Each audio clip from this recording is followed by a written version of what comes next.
bienvenue dans cette nouvelle analyse. On va commencer par un constat, un sentiment que je pense tout le monde connaît bien. Cette fameuse réunion qui ressemble plus à un monologue qu'à un vrai échange. Ah oui, le grand classique. C'est déjà pénible en personne, mais alors en mode hybride, c'est parfois pire. On a tous vécu ça, être le participant à distance, micro coupé, et avoir cette impression d'être un peu un fantôme, là. Et ce n'est pas qu'une impression en fait. Les chiffres le confirment de manière assez brutale. On a une statistique du Global Workforce Survey qui est tombée. Oui, 98% des réunions futures incluront au moins un participant à distance. 98%. Ah ouais, c'est vertigineux. Ça veut dire que la réunion 100% présentielle, c'est quasiment fini. C'est ça. La question, ce n'est plus si on fait de l'hybride, mais comment on le fait bien. Exactement. Et c'est pour ça qu'aujourd'hui, on se penche sur un outil qui s'appelle Slido. Sa promesse, elle est simple, transformer ses monologues en conversation. Mais bon, au-delà du marketing, est-ce que ça fonctionne vraiment? Pour le savoir, on a vraiment mis les mains dans le cambouis. On a compilé un dossier assez conséquent, des centaines d'avis d'utilisateurs sur G2, on a lu les guides pratiques de Slido eux-mêmes, regardé des démos, des vidéos, et on a même fouillé un peu la doc technique. L'objectif est donc clair, on va décortiquer Slido, comprendre ses forces, ses faiblesses, et voir si c'est l'outil miracle pour nos réunions. Ou pas. Allez, on plonge. On y va. Alors, pour quelqu'un qui n'a jamais entendu parler de Slido, c'est quoi concrètement? C'est un outil web pour créer de l'interaction en direct. Et le premier point, qui est crucial, c'est sa simplicité, pour les participants, je veux dire. Ah, ça c'est important, non? Oui, il n'y a rien à installer. Pas d'application à télécharger, on suit un lien, on entre un code, et c'est tout. La barrière à l'entrée est quasi nulle. Ce qui est un peu le Graal pour ce genre d'outil. On ne veut pas passer 10 minutes à expliquer comment ça marche. Exactement. Et une fois connecté, on a accès à, disons, 4 fonctionnalités principales. D'abord, les sondages en direct. Choix multiples, échelle de notation. Il y a plus de 5 types de votes différents. C'est très efficace pour prendre le pouls d'une salle. D'accord. Ensuite, il y a la fonction la plus connue, je pense, les questions-réponses, le fameux Q&R. Mhm. Les gens posent leurs questions, même anonymement, et surtout, ils peuvent voter pour les questions des autres. Et ça change tout. Les questions les plus populaires remontent en haut. Ce qui évite la question hyper pointue qui n'intéresse qu'une personne. Précisément. Troisième outil, les quiz. C'est l'aspect un peu ludique, la gamification, pour tester des connaissances ou juste réveiller l'audience après le déjeuner. Classique mais efficace. Et enfin, les nuages de mots. On pose une question ouverte et les mots les plus fréquents apparaissent en gros. C'est très visuel. Ce qui est fascinant, c'est la variété des usages qu'il présente. On pense à la réunion d'équipe, mais ça va bien plus loin. Il parle de formation, de webinaire, de all hands meetings. Et même de séances d'éducation thérapeutique. Là, on imagine que l'anonymat est absolument central pour que les gens osent parler. Carrément. Leur guide donne d'ailleurs des exemples très concrets. Pour un brainstorming, il conseille de collecter les idées avant la réunion. Comme ça, on ne perd pas de temps, on passe direct à la discussion. C'est malin. Et pour les réunions hybrides, c'est là que Slido prétend vraiment faire la différence. Permettre à ceux qui sont à distance d'avoir le même poids que ceux dans la salle. Bon, on arrive au cœur du sujet. La promesse est belle, mais qu'en pensent les utilisateurs? On a épluché la plateforme G2. Et là, premier choc. 4,8 étoiles sur 5 sur plus de 700 avis. C'est un score quasi soviétique. C'est une note exceptionnellement haute, oui. Et ça semble assez transversal, des PME aux grands groupes, des consultants aux formateurs. D'accord. Et qu'est-ce qui ressort le plus dans ces avis positifs? Alors, 5 points écrasent le reste. Le numéro 1 est de très loin, avec 197 mentions, c'est la facilité d'utilisation. Les mots qui reviennent, c'est intuitif, convivial. L'argument massu. Si c'est simple, les gens l'utilisent. Exactement. En deux, avec 167 mentions, l'engagement. Les gens disent qu'ils ont le sentiment de faire partie de la discussion. Je vois. Ensuite, à égalité avec 81 mentions chacun, on a l'interaction avec le public et l'intégration PowerPoint, souvent qualifiée de transparente. Et enfin, la fonction de sondage, très appréciée pour avoir des retours honnêtes, surtout des plus timides. Le portrait a l'air idyllique, intuitif, engageant, transparent. Mais il y a forcément des bémols. Et c'est là que ça devient étrange, j'ai l'impression. C'est le point le plus paradoxal de notre analyse. Le principal reproche, avec 26 mentions, concerne... Laissez-moi deviner, l'intégration PowerPoint? Exactement. C'est à la fois une des fonctions les plus acclamées et le principal point de friction. Des utilisateurs parlent de restrictions, de bugs occasionnels. Attends, c'est incroyable cette contradiction. Comment on peut l'expliquer? C'est une question de version, PC contre Mac, peut-être? Les sources ne sont pas claires, mais on peut imaginer que ça dépend des versions de PowerPoint, des systèmes d'exploitation ou même des politiques de sécurité de l'entreprise qui peuvent bloquer des choses. D'accord, l'expérience peut varier du tout au tout. Et les autres critiques? La deuxième, avec 25 mentions, c'est la personnalisation limitée. On ne peut pas vraiment changer le look. Un utilisateur se plaignait de ne pas pouvoir faire un quiz avec un thème de Noël, par exemple. Un détail, mais ça peut compter. Et j'imagine que le prix arrive juste après. Bien sûr. Troisième position, 21 mentions.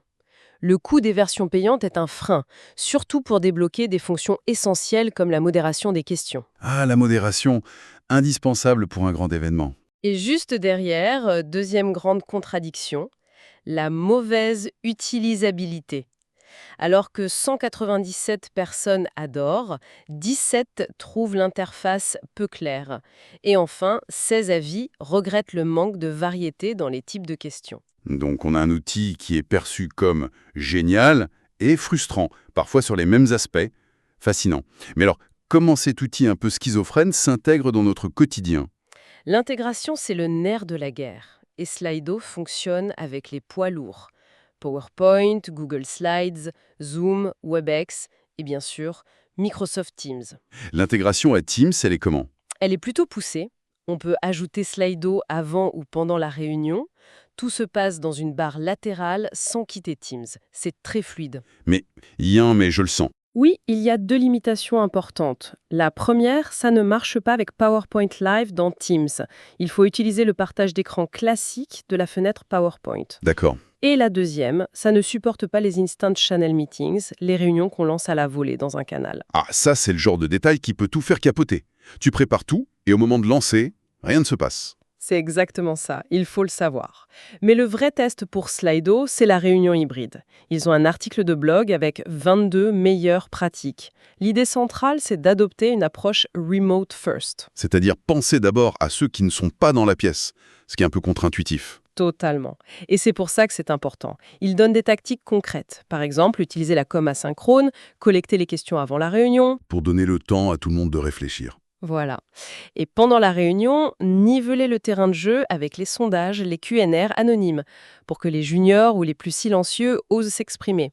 Il y a un chiffre qui m'a marqué. Je vous écoute. 42% des travailleurs ont déjà quitté une réunion sans dire ce qu'ils pensaient vraiment. La moitié, ou presque.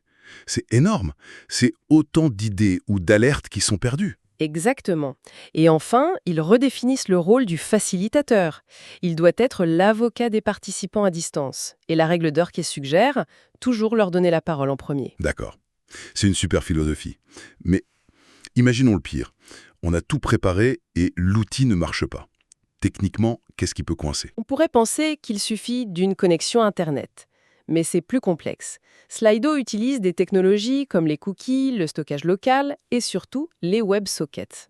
Les WebSockets. Pour faire simple, c'est ce qui permet la communication en temps réel.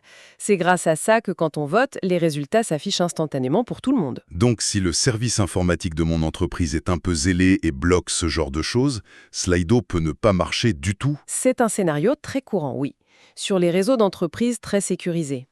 La solution, c'est de demander à l'IT de mettre les domaines de Slido sur liste blanche. D'accord, un point à anticiper. Tout ça a l'air super, mais comment ils gagnent de l'argent? C'est un modèle freemium classique. La version gratuite est assez généreuse. Jusqu'à 100 participants, 3 sondages. C'est parfait pour tester. Mais les limitations doivent être bien placées. Très intelligemment. Il y en a 2 qui font vraiment mal. D'abord, pas de modération des questions. Pour une conférence publique, c'est rédhibitoire. Ah oui? Mais surtout, impossible d'exporter les données. Tous les résultats restent dans Slido. Si on veut analyser, faire un rapport, il faut payer. C'est malin. La donnée devient la monnaie d'échange. Et les versions payantes débloquent des analyses plus poussées, j'imagine. Oui, une section Analytics avec un score d'engagement et même une analyse de sentiments par IA pour voir si l'ambiance était positive ou négative. C'est une boîte qui a grandi, au point de se faire racheter en 2021 par Cisco. Qu'est-ce qu'un géant comme Cisco est allé chercher là-dedans, soyons? C'est un rachat très stratégique. L'objectif, c'était une intégration ultra profonde avec leur outil de visio WebEx. Leur ambition, et je cite, était de créer des expériences 10 fois meilleures que les interactions en personne. Rien que ça, 10 fois meilleur. Et du coup, ça a signé la fin de Slido pour les utilisateurs de Teams ou Zoom. Eh bien non, et c'est la bonne surprise. Cisco a joué la carte de l'ouverture. Slido est resté une plateforme autonome et a continué d'améliorer ses intégrations avec les concurrents. Une sorte de cheval de Troie compatible avec tout le monde. C'est un peu ça, oui. En parlant d'écosystème, Slido n'est pas tout seul, il y a beaucoup de concurrence. Le marché est assez dense. L'alternative la plus citée, c'est Mentimeter. Très proche, peut-être avec un design un peu plus léché. Et puis il y a Kahoot, que beaucoup connaissent. Ah oui, Kahoot, c'est très ludique, avec la petite musique. Voilà, Kahoot, c'est beaucoup plus orienté gamification et fun. Donc, Slido serait plus corporate que Kahoot, mais peut-être moins design que Mentimeter. C'est un bon résumé. Et à côté, il y en a plein d'autres. Vevox, Poll Everywhere, AA Slides, chacun a ses spécificités, mais ils visent tous à résoudre ce problème de la réunion ennuyeuse. Bon, si on doit faire le bilan, Slido, au final, c'est un bon outil. C'est clairement un outil puissant et d'après la grande majorité des avis, très apprécié. Sa simplicité d'accès, c'est son atout maître. Ça marche tout de suite. Et son efficacité pour générer de l'interaction, surtout en hybride, elle est indéniable. Mais il faut garder en tête les paradoxes qu'on a soulevés. Absolument. L'intégration PowerPoint et l'utilisabilité peuvent être une force ou une source de frustration.